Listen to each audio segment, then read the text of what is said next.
요셉을 기억하라 라는 말씀을 가지고 은혜를 나누고자 합니다. 지난주의 말씀을 기억하실지 모르겠지만 지난주는 베델을 기억하라.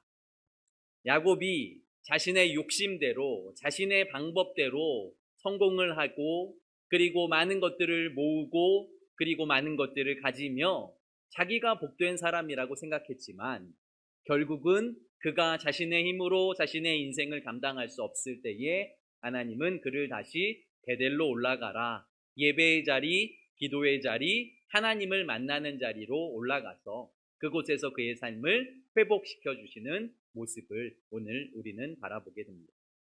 오늘은 요셉의 삶을 통해서 무엇이 진정한 형통이고 무엇이 진정한 복인지 함께 보기를 원합니다. 요셉은 우리가 너무나 잘 아는 성경 중에서도 가장 복된 인생 중에 하나라고 생각되는 사람이 요셉일 것입니다. 그러나 사실은 그의 인생은 아주 파란만장하죠. 가장 사랑받던 아들, 그리고 채색 옷을 입을 정도로 아버지의 사랑을 독차지하는 아들에서 노예가 되고 감옥에 가게 되고 그리고 또한 애굽의 총리가 되는 아주 파란만장한 인생을 살게 됩니다. 아버지의 사랑을 독차지하는 요셉, 그리고 그 요셉에게만 채색 옷을 입혀주고 그를 끼고 있는 아버지. 형들은 그 요셉을 미워했습니다. 그러나 그 미움의 절정은 하나님께서 꾸게 하신 꿈이었습니다. 형들과 그리고 형들의 볏짓땀과 어머니 아버지의 별들이 그리고 그 형들의 별들이 자신에게 절을 하는 그 꿈을 이야기함으로 말미암아 형들에게 미움을 샀고 형들에게 도시락을 가져다 주려고 형들이 잘 있나 보려고 그 형들을 찾아갔던 그 요셉, 그 형들은 꿈꾸는 자가 온다라고 비아냥거리며 그 동생을 구덩이에 가두고 결국은 애굽에 팔아넘기는 우리가 너무 잘 아는 스토리를 우리는 기억하고 있을 것입니다. 그런데 성경은 이 애굽으로 팔려간 요셉을 형통한 자라고 소개하고 있습니다. 1절, 2절 말씀을 제가 읽어드리겠습니다. 요셉이 이끌려 애굽에 내려가매 바로의 신하 친위대장 애굽 사람 보디발이 그를 그리로 데려간 이스마엘 사람의 손에서 요셉을 산이라. 여호와께서 요셉과 함께 하심으로 그가 형통한 자가 되어 그의 주인 애굽 사람의 집에 있으니라고 나와 있습니다. 오늘 요셉은 노예가 된 사람입니다. 보디발 장군의 집에 팔려서 이제 그는 노예의 삶을 살아가는, 자유를 박탈당하고 아버지의 사랑에서 멀어졌고 자신이 늘 살던 가정과 형제들과 그리고 가족들과 떨어진 정말 어렵고 그리고 외롭고 그리고 고난의 터널 안에 있는 그 요셉을 향해서 성경은 그는 형통한 자다라고 소개하고 있습니다. 형통한 자라면 우리는 상식적으로 어떤 사람이 형통한 사람일까요? 형통한 사람이라면 형들에게 미움을 받지 않도록 하나님께서 지켜주시고, 형통한 사람이라면 이방의 노예로 팔려가지도 않아야 하고, 형통한 사람이라면 아버지 곁에서 계속해서 사랑을 받고 아버지로 말미암아 기쁨과 평화의 삶을 누리는 것이 형통이라고 생각하는데, 성경은 아버지와 함께 있던 아버지의 사랑을 독차지하던 요셉의 삶에서는 형통이라는 단어가 단 한 번도 등장하지 않습니다. 그런데 오히려 애굽에 팔려온 요셉, 그 애굽에서 억지로 종살이를 하며 그 보디발 장군의 집에서 열심히 일을 감당하고 있는 그 요셉을 향해서 그와 하나님께서 함께 하셨고 그의 삶을 형통하게 하셨다라고 성경은 말씀하고 있다는 것이죠. 성경은 요셉을 형통한 자라고 말하기 때문에 우리가 알고 있는 상식의 형통, 상식의 축복과는 좀 동떨어져 있습니다. 2절 말씀 보십시오. 이렇게 기록되어 있습니다. 다시 한번 제가 읽어드릴게요. 여호와께서 요셉과 함께 하심으로 그가 형통한 자가 되어 라고 기록하고 있습니다. 성경의 핵심은 여호와께서 그와 함께하고 있냐, 함께하고 있지 않느냐, 이것이 형통한 사람, 형통하지 않은 사람을 가르는 기준이 된다라는 것입니다. 물질이 많은 사람, 평안한 사람, 성공한 사람이, 모든 일들이 잘 되는 사람이 형통한 사람이 아니라 그가 부자이든 가난한 사람이든 건강한 사람이든 병든 사람이든 그에게 많이 있든 많이 없든 그것보다 더 중요한 것은 그의 삶에 하나님께서 함께 하신다면 그는 형통한 사람이고 함께 하시지 않는다면 그는 형통한 사람이 아니라는 거죠. 그런데 한번 돌이켜 생각해 보십시오. 나는 형통을 어떻게 생각하고 있는지, 나는 축복을 어떻게 생각하고 있는지. 저는 목사니까요. 목사님들을 비유로 말씀드리면 큰 교회 목사님, 성도가 많은 목사님, 그리고 유명한 목사님은 복받고 능력 있고 형통한 목사님이라고 인정하기가 쉽습니다. 그런데 개척교회, 상가교회에서 교인은 10명도 되지 않고 누구도 알아주지 않는, 자신의 힘으로 알바를 하지 않으면 목회를 할 수 없는 목사님은 오히려 능력이 없고 형통함이 없고 하나님의 복을 받지 못했다라고 무시당하는 경우들을 종종 보게 됩니다. 사랑하는 성도 여러분, 우리는 하나님을 믿는 사람들인데 우리는 형통한 사람, 형통하지 않은 사람을 어떻게 판단하고 있는지, 우리의 판단, 우리의 생각들을 좀 점검하고 변화시켜야 할 필요가 분명히 있다는 것을 우리는 기억해야 합니다. 하나님께서는 양을 보시고 무게를 보시고 많고 적음을 보시는 분이 아니라 요셉의 삶에 아버지와 함께 있던 삶을 보시는 것이 아니라 요셉이 노예가 되었어도 하나님의 말씀 앞에서 그의 삶을 철저히 경건하게 살아가고 있는 그의 삶을 보시고 그의 삶을 형통하다라고 말씀하고 계심을 우리는 기억해야 합니다. 그러므로 성경에서는 아버지와 함께 있는 요셉을 형통하다고 말하지도 않고 훗날에 그가 애굽의 총리가 되어서 모든 권력과 모든 물질을 가지고 있는 요셉에게도 그가 형통하다, 그가 복되다, 그가 하나님께 복받았다, 이런 단어는 전혀 사용하지 않고요.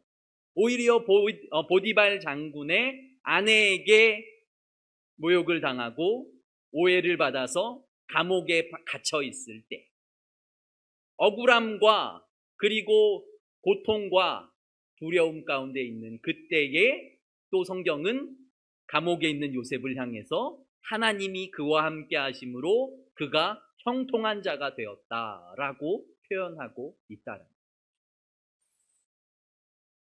저는 이 요셉의 말씀을 읽으면서 이런 생각을 했습니다. 내가 고통 가운데 있을 때, 만약에 내가 요셉처럼 애굽의 노예가 되었다면, 애굽의 종살이를 하고 있다면, 지금 어둠의 터널과 고난의 터널을 지나가고 있다면 하나님이 나와 함께하고 있는 것, 내가 형통한 것, 내가 지금 복된 사람이야 라고 느끼기는 어렵다는 거죠. 아마 요셉도 그랬을 것입니다. 왜 내가 아버지를 떠나와야 할까? 왜 내가 여기서 종살이를 하고 있을까? 내가 왜 노예 생활을 하고 있을까? 라고 생각하며 자신의 일을 감당하고 있을 때에 하나님께서는 그의 삶을 통해서 자신의 계획을, 자신의 꿈을 실천하고 있다. 하나님이 요셉을 꿈꾸게 하셨어요. 사실은 요셉이 꿈꿔서 요셉의 꿈인 것 같지만 그 꿈은 하나님의 꿈이셨던 거죠.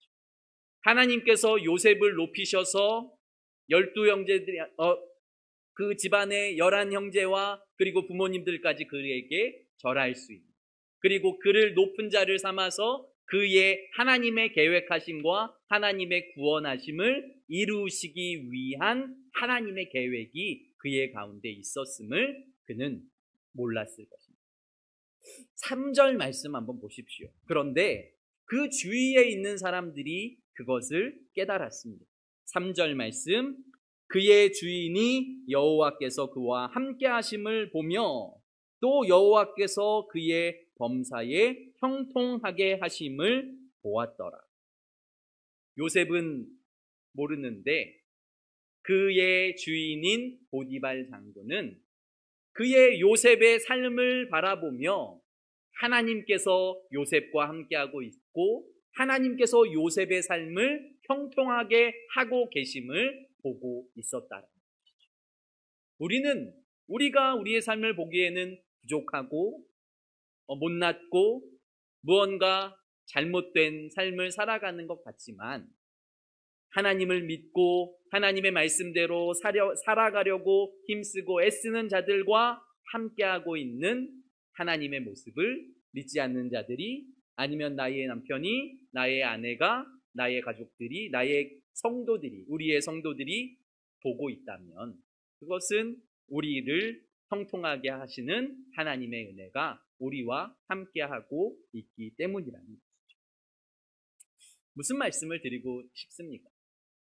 장기를 두고 바둑을 두면 이런 말들이 있습니다. 그 장기를 두고 있는 사람보다, 바둑을 두고 있는 사람보다 훈수 두는 사람이 그 수가 더 잘 보인다는 말이 있어요. 그러니까 나는 거기에 몰입되어 있는 거죠. 그 상황에 이걸 이겨야 되고 이걸 어떻게 해야 될까, 그 상황에 몰입되어 있어서 넓게 볼 수 없는데 멀리서 그 모든 바둑판을, 장기판을 보고 있는 사람은 그 다음 수가 더 잘 보인다는 거죠. 세상 사람들이 우리의 삶을 바라볼 때에 그렇게 되기를 간절히 소망합니다. 하나님께서 우리를 위해서 일하시고 계심을, 하나님께서 우리를 통해서 역사하고 계심을 다른 사람들이 보고 그것을 깨닫길 원하는 것이죠. 요셉은 형통한 자임과 동시에 성경은 요셉이 복된 자였다라고 말씀하고 있습니다. 4절 말씀 보시겠어요? 요셉이 그의 주인에게 은혜를 입어 섬김에 그가 요셉을 가정 총무로 삼고 자기의 소유를 다 그의 손에 위탁하니 그가 요셉에게 자기 집과 그의 모든 소유물을 주관하게 한 때부터 여호와께서 요셉을 위하여 그 애굽 사람의 집에 복을 내리심으로 여호와의 복이 그의 집과 밭에 있는 모든 소유에 미친지라. 아멘. 우리가 아는 복은 무엇입니까? 우리가 아는 복은 나의 집이 잘 되는 거잖아요. 나의 재산이 많아지는 거잖아요. 나의 밭이 늘어나고 나의 밭의 소유가 늘어나는 것입니다. 그런데 오늘 성경은 하나님이 요셉과 함께 하심으로 그의 보디발 장군이, 그의 주인이 그에게 모든 소유를 맡길 때에 5절 천천히 보세요. 그의 모든 소유를 주관하게 한 때부터 여호와께서 요셉을 위하여 그 애굽 사람의 집에 복을 내리심으로 여호와의 복이 그의 집과 밭의 모든 소유에 미친지라 라고 말합니다. 그러니까 사실은 이 복은 요셉에게 아무런 영향을 주지 못하는 거예요. 요셉의 재산이 늘어난 것도 아니고 요셉의 밭이 생긴 것도 아니고 요셉의 종살이가 벗어나게 된 것도 아니고 요셉의 열매들이 많아진 것도 아니고, 그런데 하나님은 요셉으로 말미암아 복을 주셨다라고 말하는 거죠. 아브라함에게 너는 복이라 라고 말씀하시면서 너로 말미암아 만백성이, 너로 말미암아 주위의 사람들이 복을 받게 될 거다라고 말하는데 오늘 요셉의 삶이 그렇답니다. 요셉은 물질적으로, 요셉은 환경적으로 아무런 변화도 없고 아무런 복된 인생이 된 것 같지도 않습니다. 그런데 요셉의 경건함으로, 요셉의 하나님이 함께 하심으로 요셉으로 인하여서 나의 어머니가, 나의 아버지가, 나의 형제 자매가, 나의 자녀가, 나의 교회가, 그리고 나의 주위의 사람들이 나로 인하여서 복을 받게 되는 그러한 상황들이 지금 요셉을 통해서 벌어지고 있다. 그러니까 성경은 내가 잘 먹고 잘 사는 것을 복이라고 말하지 않는다는 거예요. 물론 내가 잘 먹고 잘 사는 것도 복이 될 수 있죠. 그러나 오늘 요셉의 삶을 통해서 바라보는 것은 요셉으로 인하여서 하나님께서 축복하시는데 요셉은 여전히 종살이를 하고 있고 요셉은 여전히 자유 없는 노예 생활을 하고 있지만 요셉으로 인하여서 그 주인의 밭과 주인의 모든 소유가 복받게 되는 일들이 벌어지게 된다라는 것이죠. 사랑하는 성도 여러분, 여러분들의 삶을 통해서 다른 사람들이 복받기를 원하십니까? 여러분들이 사업을 하시든 아니면 여러 가지 봉사를 하시든 여러 가지 상황과 환경 가운데에서 나를 통하여서 다른 사람들이 복받는 일들이 벌어지기를 간절히 소망합니다. 6절 말씀도 보십시오. 이렇게 기록되어 있습니다. 주인이 그의 소유를 다 요셉의 손에 위탁하고 자기가 먹는 음식 외에는 간섭하지 아니하였더라. 요셉은 용모가 빼어나고 아름다웠더라 라고 말하고 있습니다. 요셉의 삶을 통해서 복받은 사람은 사실은 보디발 장군입니다. 요셉이 감옥살이를 하고 그 감옥살이를 통해서 또 복받게 된 사람도 술 맡은 관원과 떡 맡은 관원이었습니다. 요셉이 총리가 되어서도 요셉이 총리가 되어서 실제적인 수혜를 입은 사람들은 7년 그 흉년을 잘 이기게 된 백성들과 애굽과 주위의 나라의 사람들이었고 결국은 야곱과 그의 가족들을 그 애굽 땅으로 불러들여서 그의 가족들이 이 애굽 땅에서 번성하게 하시는 하나님의 계획이 그의 안에 있었다라는 것이죠. 그러므로 형통은 하나님께서 함께 하심인데요.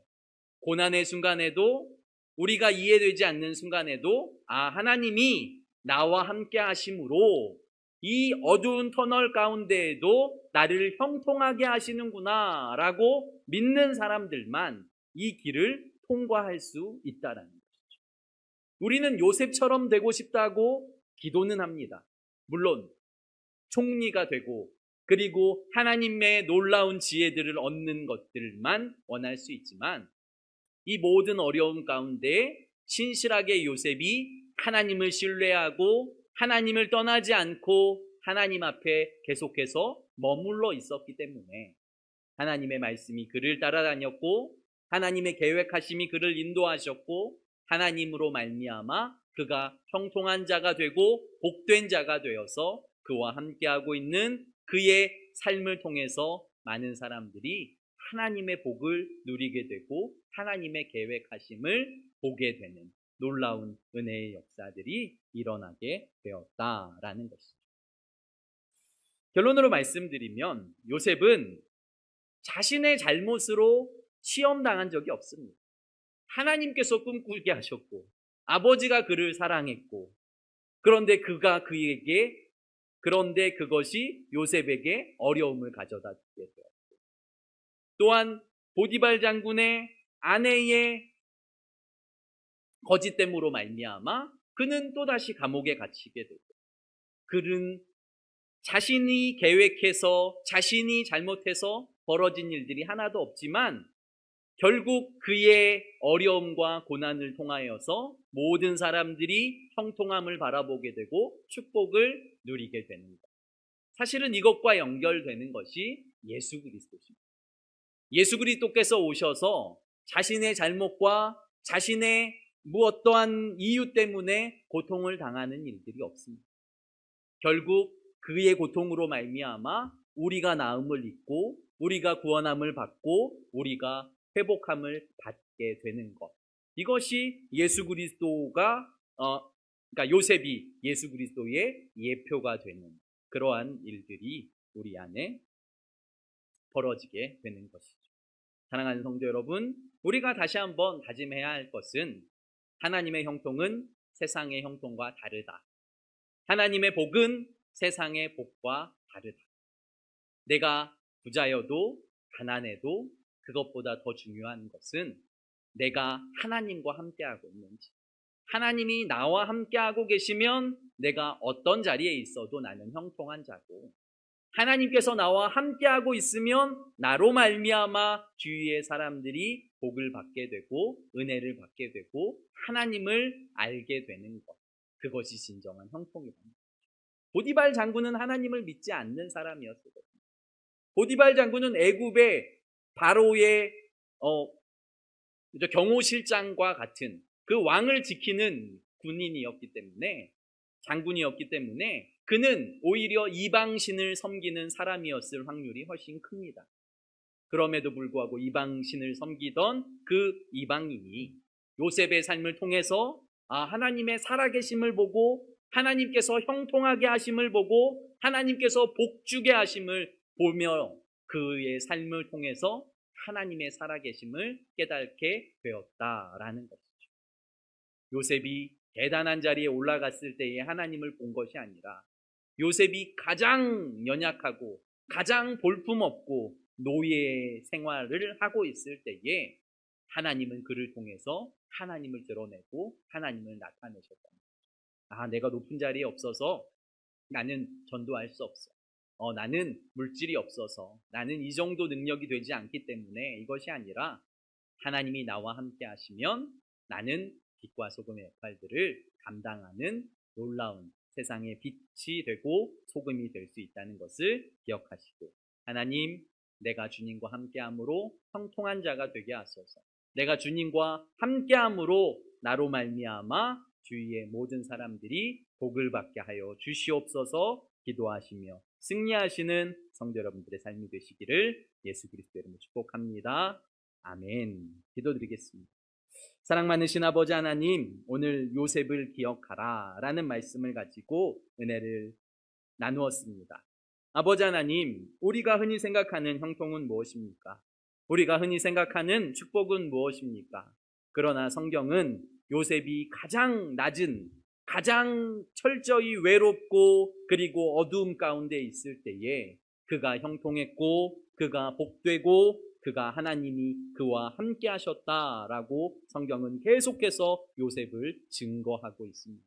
아버지 하나님, 우리의 삶의 형편, 상황을 아버지 하나님 원망하지 않게 하시고 그 가운데에서 내가 주님과 함께하고 있는지, 내가 선 곳에서 주님을 예배하며 주님께 기도하며 주님을 찬양하고 있는지 나의 삶을 점검하며 주님과 동행하는 형통한 성도의 삶을 살아가게 하여 주시옵소서. 사랑 많으신 예수님 이름으로 감사하며 기도드립니다. 아멘.